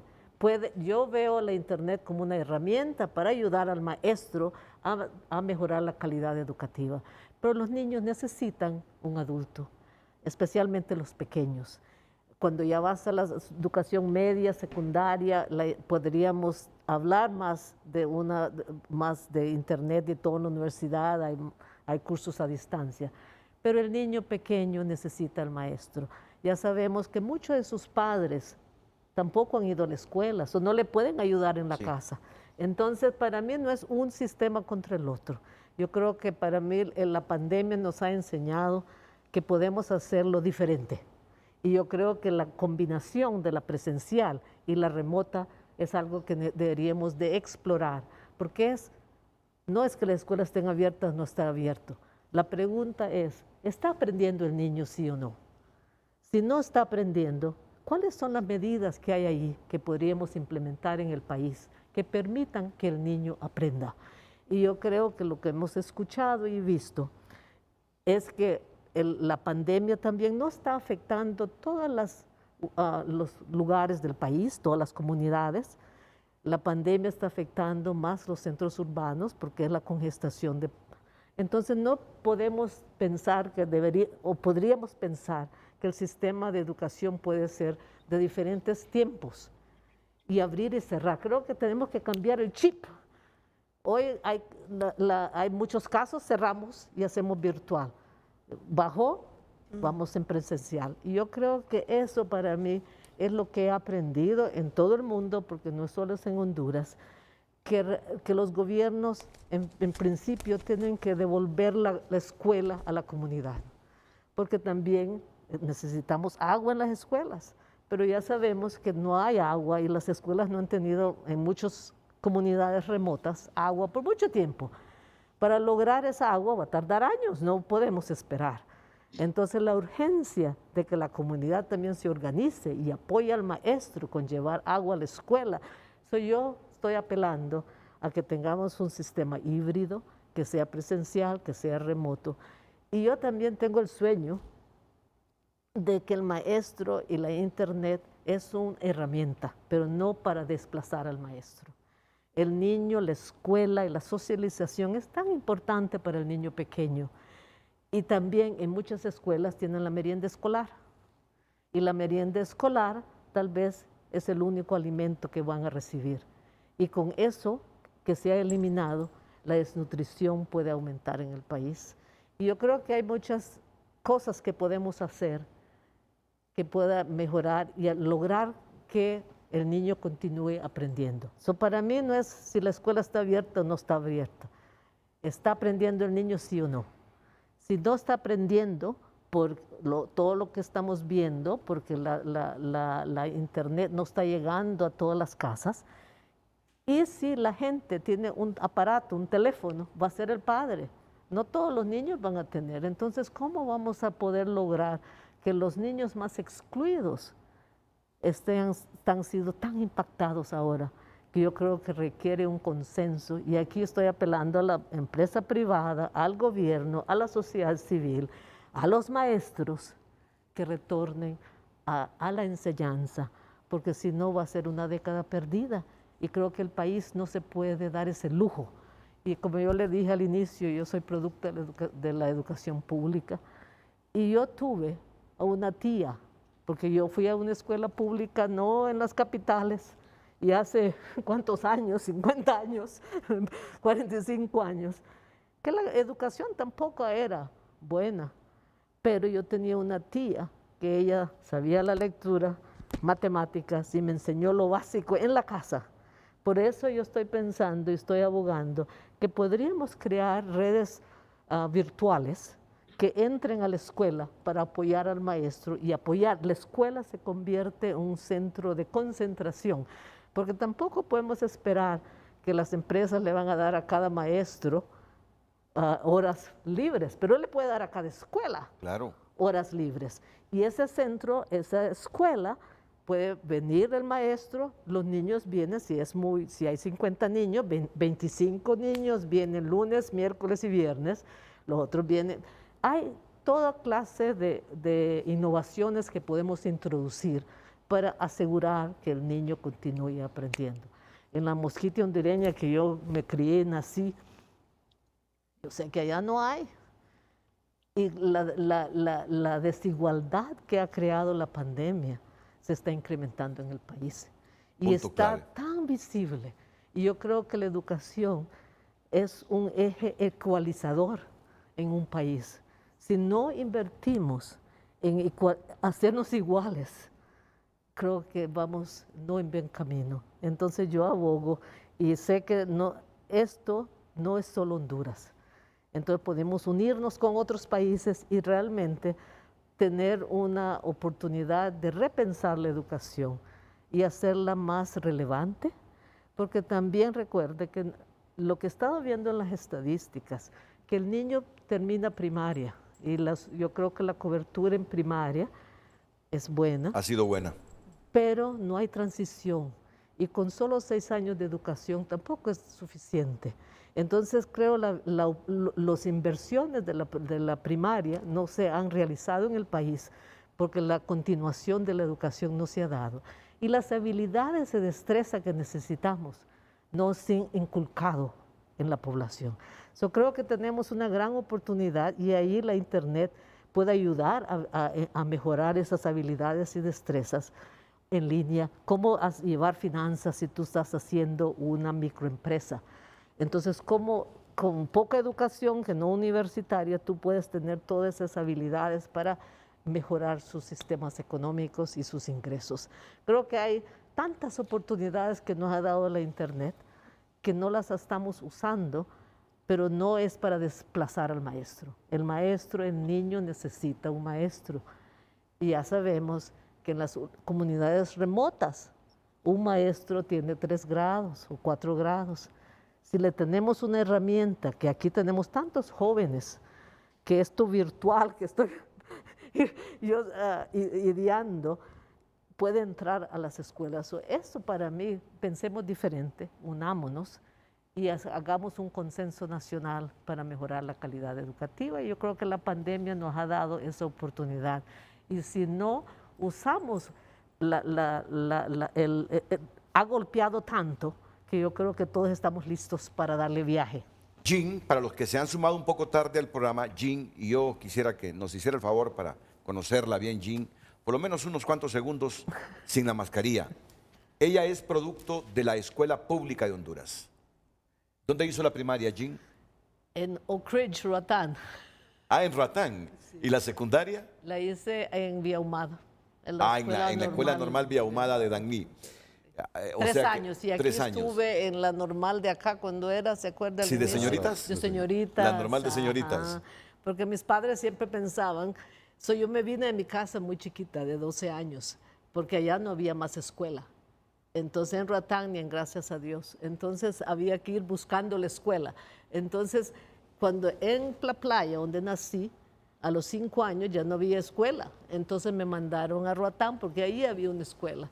Y la tía con quien vivíamos, ella enseñaba, en sus horas, había sido maestra, entonces ella nos daba lo que no aprendíamos en la escuela, nos lo daba en la casa, nos ponía a leer porque había muchos libros.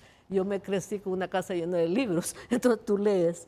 Entonces creo que si le das la oportunidad a un niño, él la va a tomar. Y ahora es la directora regional, primera vez. Una hondureña es la directora regional para América Latina del Fondo de las Naciones Unidas para la Infancia, UNICEF. Y la primera centroamericana, o el primer centroamericano que llega a ocupar ese cargo. Escuela pública. Y miren las condiciones en que estudió. Y yo resumo lo que nos ha dicho esta mañana. Con esta pandemia, lo que se está creando en Honduras en materia de educación es más desigualdad. Más pobres, más gente relegada, más gente sin oportunidades, más gente haciéndose adolescente y adulto tratando de huir del país o más inconformes viviendo en Honduras.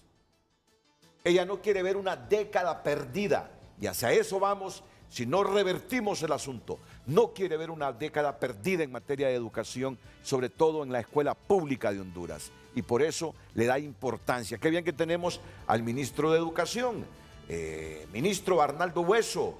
Y entonces, ¿cómo le vamos a hacer este año? Si yo no creo que ha habido inversión para ampliar el internet a esos lugares que no lo tienen, no hay un programa para que los niños que no acceden al internet puedan tenerlo a corto plazo. Por lo tanto, vamos a reproducir lo que pasó este año. Díganos realmente cuál es la situación. Mucho gusto, Renato.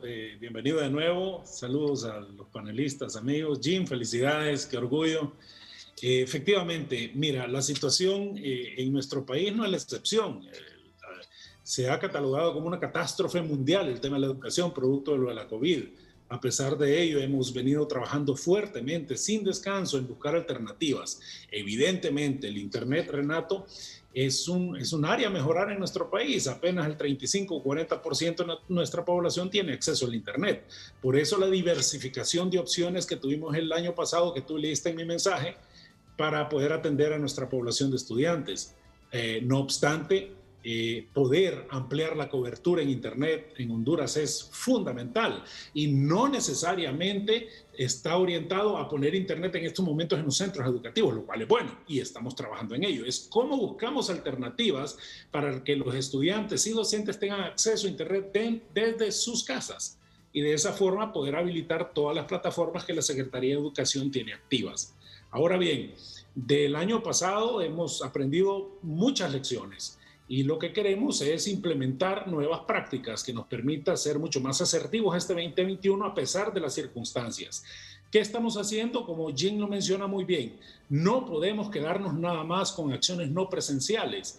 En muchas zonas del país, y principalmente en el área rural dispersa, no hay registro de contagio de COVID o se ha manejado muy bien.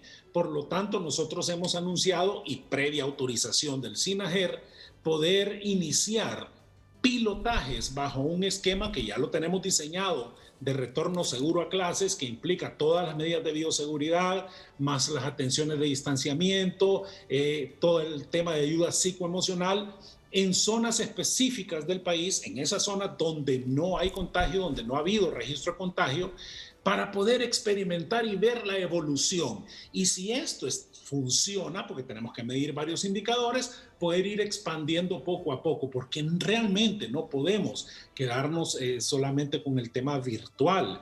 Nada va a sustituir nunca la presencia de un docente frente a un alumno en una clase, y hacia eso nos estamos moviendo.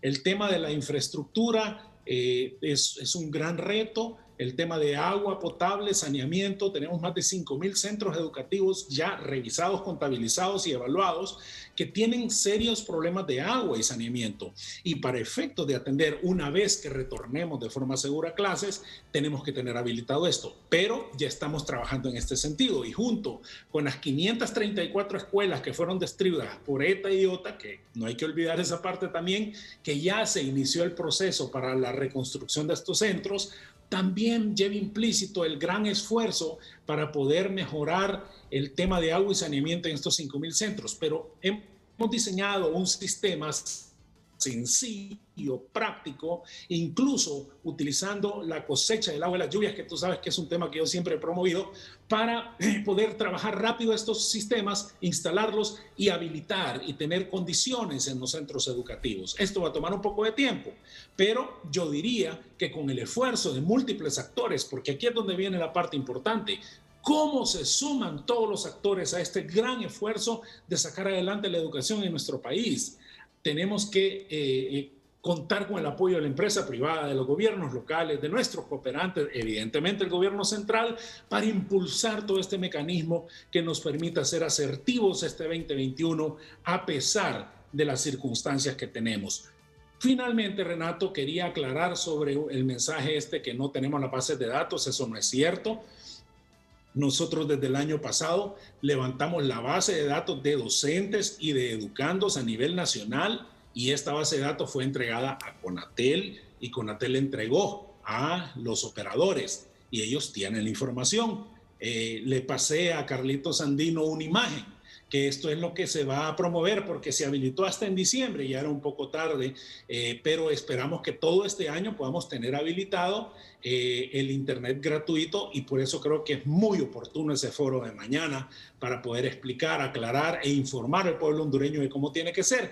Podemos ver en la imagen, esto es el paquete educativo que se está promoviendo desde las telefónicas, y que permitirá que tanto educandos como docentes puedan tener acceso al Internet, y así, de esa forma, poder atender las plataformas que nosotros tenemos ya listas y preparadas para poder llegar a nuestra población. Y quiero aclarar nada más, Renato, que el Internet, a pesar de que podamos tener una mayor cobertura, es una de varias alternativas que tenemos con la televisión, la radio y los textos y cuadernos que estamos entregando principalmente en zonas rural dispersas. ¿Nos puede explicar ese paquete? ¿Es gratuito, pero es que arriba miré 35.81 del Empira? Mira, ese es lo que me llegó de lo que se está promocionando desde las telefónicas. Es un paquete gratuito. En la parte de abajo puedes ver que dice que es de Internet. Lo que pasa es que no puedo verlo correcto. Costo cero. Son 2 gigabytes y el costo es 0 lempiras. Hay que hacer evaluaciones y no quiero profundizar en esto, Renato, porque no es mi especialidad, ¿verdad? Y sería oportuno verlo mañana en detalle. Sí, yo espero que las telefónicas acepten estar, y estoy seguro que lo estarán. No vienen aquí a ser vapuleados, no, a que yo les pregunte para ver cómo están contribuyendo a solventar un poco la problemática en educación que tenemos los hondureños. A eso es que vienen. No vienen aquí a recibir palos, ténganlo presente, y esperemos que Conatel también esté presente, y Hondutel, que según me dicen, tiene que jugar un rol muy importante en este asunto del suministro de Internet. ¿Renato? Sí. Solo un segundito. Sí. Solamente aclarar que no hubo promoción automática a los educandos. De hecho, el año escolar 2020 aún no finaliza. Va a finalizar hasta en febrero de este año, porque en noviembre iniciamos toda otra estrategia que se llama Toma mi mano, a través de campamentos lúdicos para poder trabajar con esta población que estuvo medianamente en el sistema o que no estuvo. Hemos rescatado muchos jóvenes, tenemos más de 50,000 en este proceso.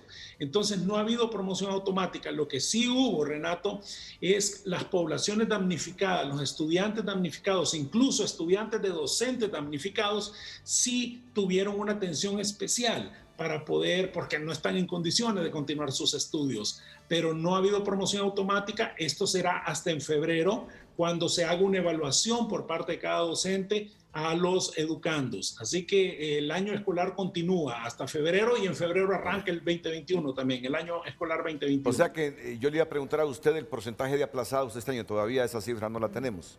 No la tenemos, Renato. Va a ser hasta febrero del 2021. Pero yo creo que va a ser, y me atrevo a decir esto, ministro, que va a ser difícil que hayan aplazados. Va a ser difícil que hayan aplazados, porque mucha gente sufrió, y sobre todo en la parte rural. Y OTA y ETA vinieron a hacer desastres. Va a ser bien difícil, y por eso es que digo yo, utilizo la figura de la promoción automática, porque a un maestro le va a resultar difícil saber que un niño tiene problemas hasta de comida en su casa, aplazarlo. Sí. Sí, de acuerdo, pero entonces, Renato, vale la pena aclarar que nosotros no estamos implementando calificaciones sumativas. No es simplemente dar una nota. Eso es solamente medir. Estamos evaluando bajo un enfoque de evaluación formativa. El docente valora el esfuerzo del alumno, qué competencias pudo haber alcanzado, y no evaluar solamente contenido. Eso es un esquema novedoso que estamos implementando basado en competencias. Entonces, por eso todo este esfuerzo que estamos haciendo este año, incluso con estos campamentos lúdicos, para poder rescatar a nuestra población que estuvo medianamente o no estuvo en el sistema. Fue un año totalmente atípico, Renato, y hemos hecho grandes esfuerzos para salvar el año escolar. Correcto. Ministro, lo vamos a tener por esta vía mañana, si Dios lo permite.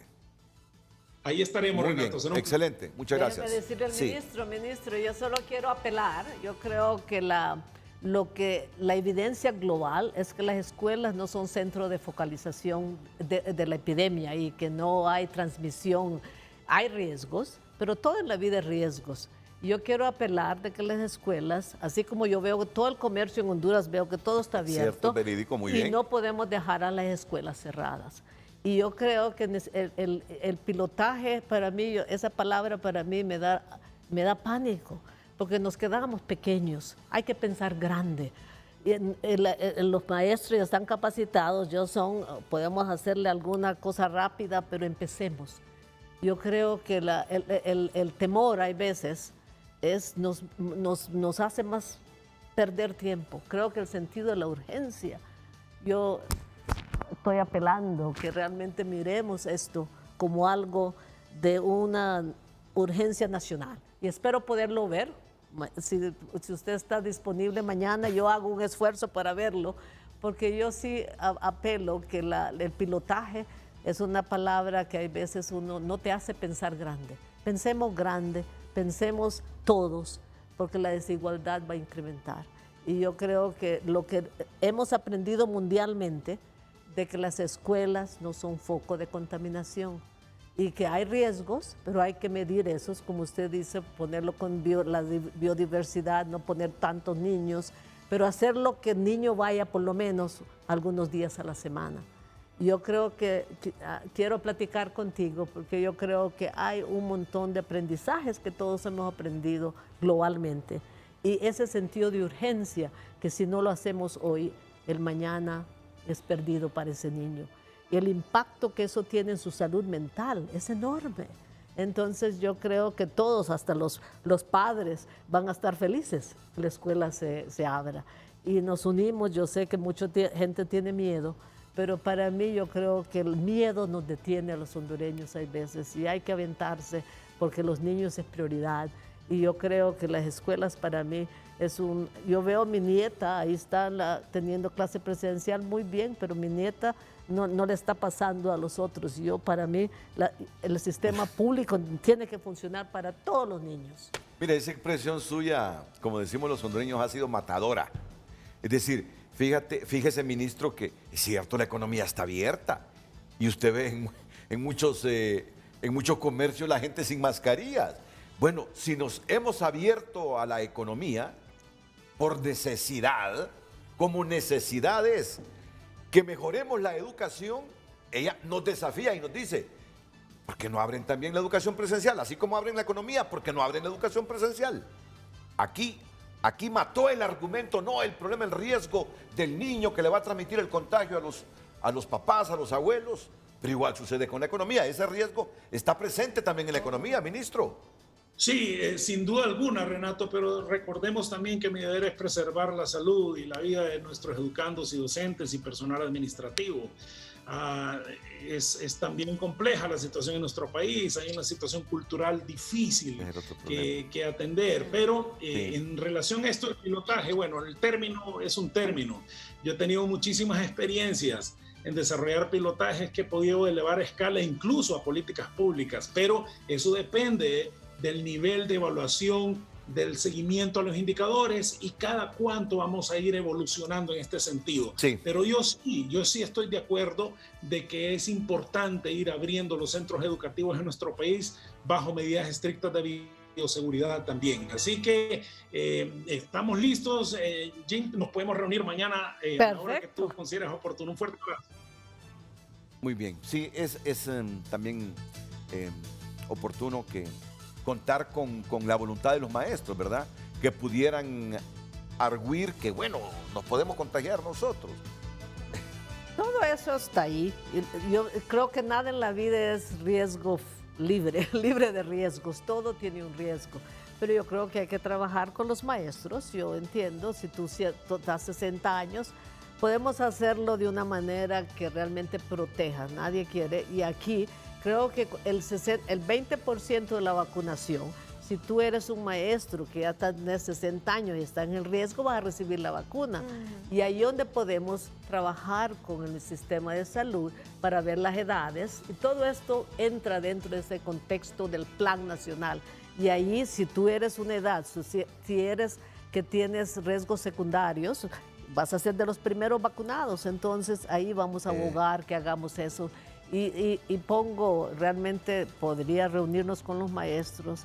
Yo sé que es difícil porque todo el mundo está con miedo, pero tenemos que pensar de que esto está aquí por los otros 2 años y no podemos mantener la educación cerrada. Y por eso yo estoy abogando. Yo sé que no es fácil lo que estoy diciendo, pero creo que es lo mejor para la población. Pero lo está diciendo porque lo está viendo en otras latitudes del mundo. Ella viaja por todo el mundo como directora regional de UNICEF. Y si los maestros pues vuelven a las clases presenciales, se volverían un sector prioritario también para aplicarles la vacuna. Porque fue el mensaje que te mandé hace un rato. Correcto, así es. Mira, Renato, nuestra máxima aspiración es justamente abrir las escuelas. Sí. Eso es nuestro gran anhelo. Nosotros también estamos preocupados y frustrados porque nada va a poder sustituir a un docente frente a los educandos, pero tenemos que hacerlo con la cautela del caso y dependemos de las autorizaciones también del SINAJER, ¿verdad? Porque todo esto tenemos que plantearlo ante el SINAJER. Pero tenemos diseñado ese plan que nos permita ir poco a poco evaluando las condiciones y como Jen menciona, es importante que todos los sectores se involucren y que formen parte incluso de una decisión colectiva. Claro, así país. Es. Bueno, Héctor Espinal, el oficial de información de UNICEF, se comunica con usted, ministro, para fijar la hora de esta importante reunión. La directora regional de UNICEF para América Latina, la hondureña Jing Gow, y el ministro de Educación. La pausa y volvemos. Con el doctor Marco Tulio Medina. La vacunación es crucial para Honduras, pero no es la única salida para todo el problema. Se requiere un compromiso de la población de seguir mantener las medidas de bioseguridad. La vacunación próxima a iniciarse dependerá de varios factores que están siendo complementados a través de un plan nacional, el cual está siendo socializado en diferentes sectores. Tenemos a la vista, de acuerdo con la OMS, la posibilidad de tener una vacuna de Pfizer en el mes de febrero, pero posteriormente ir incluyendo a otros grupos, empezando con el sector salud y luego a otros sectores, incluyendo el de educación. Es crucial la transparencia. Muchas gracias al decano de la Facultad de Ciencias Médicas, el doctor Marco Tulio Medina, la doctora Wendy Murillo, profesora e investigadora en la Escuela de Microbiología de la Universidad Autónoma. Sí, como universidad estamos en toda la disposición de seguir apoyando en la pandemia, de seguir apoyando los procesos de planificación, almacenamiento, aplicación de la vacuna y todos los procesos en los que podamos ser llamados. Y también decirle a la población estudiantil que como universidad también enfrentamos estos problemas que ya se han mencionado en educación y seguimos trabajando para que nuestros estudiantes puedan seguir también avanzando. Muy bien, Héctor. Para 1973, Honduras perdió el miedo. Los maestros y maestras de educación primaria eran empíricos y Honduras se lanzó a una gran tarea de profesionalizarlo. Hoy en día tenemos tasas de matrícula en primaria altísimas por esa gran tarea de 1973. O sea, tenemos un pasado sin miedo. Para 1980 nuestro sistema de red de frío era débil, nuestro sistema de vacunación era débil. Hoy somos uno de los países de América Latina que tiene una de las mejores tasas de cobertura y un programa ampliado de inmunizaciones fuerte. Perdimos el miedo y dimos el gran paso. Se trata de perder el miedo, de innovar y ser creativos y trabajar con unidad para el país. Jingo. Te digo que realmente, como dice Héctor, no perdamos el miedo. Yo creo que realmente crear un consenso nacional para la reapertura de las escuelas es un reto que nos tenemos, pero es hoy. La urgencia es hoy, porque los niños no pueden darse el lujo de perder un año más por todo el impacto en nutrición, el impacto mental que esto está creando, porque la escuela es más que un centro de educación, es un centro de socialización y apelar a que todos consensos, porque todo requiere un acuerdo y realmente mejorar la calidad educativa y usar la internet y usar todos los medios para lograr una mejor educación educativa y a lograr que el sistema de educación media sea un público, gratuito y online, en la línea, que el niño pueda también hacerlo a su ritmo. Y yo creo que hay muchas oportunidades que el COVID nos ha dado para tener un sistema más ágil, flexible y adaptable a las realidades del país y no una uniformidad. Jean, este es el titular de Primera Plana. Directora regional de el UNICEF aboga por retornar a las clases presenciales. Y un antetítulo: perdamos el miedo. Ahora yo les digo algo. Los trabajadores de la salud de Honduras desde marzo perdieron el miedo. Desde marzo perdieron el miedo. Y han tenido que trabajar. Murieron médicos, es cierto. Siempre hay riesgos. Siempre hay riesgos. Sí. Siguen muriendo médicos. Siempre hay riesgos. Yo creo que hemos llegado a un momento, doctor, que para no tener otra década perdida, y tú lo sabes muy bien, el fruto de esas décadas perdidas en educación, la generación de hondureños que vienen después. Pensemos en eso. Pensemos en eso.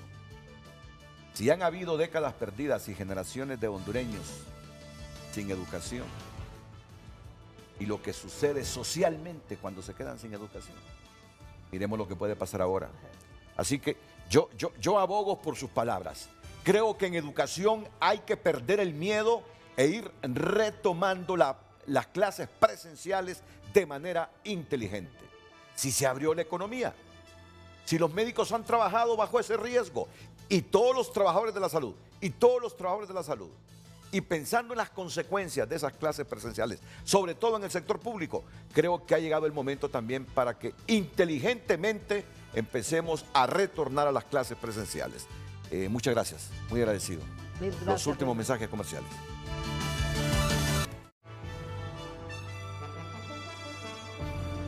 Bueno, de nuevo, muchas gracias a los panelistas esta mañana. Muchas gracias. Éxitos. ¿Usted retorna a Panamá cuándo? El 21 voy a Guatemala desde aquí, bueno. Porque el impacto del ETA y IOTA y lo mismo que También. hablamos aquí vamos a hacer a Así Guatemala. es. Bueno, a todos muchas gracias. Buenos días. Las mañanas del 5 a continuación aquí en la pantalla líder de Honduras.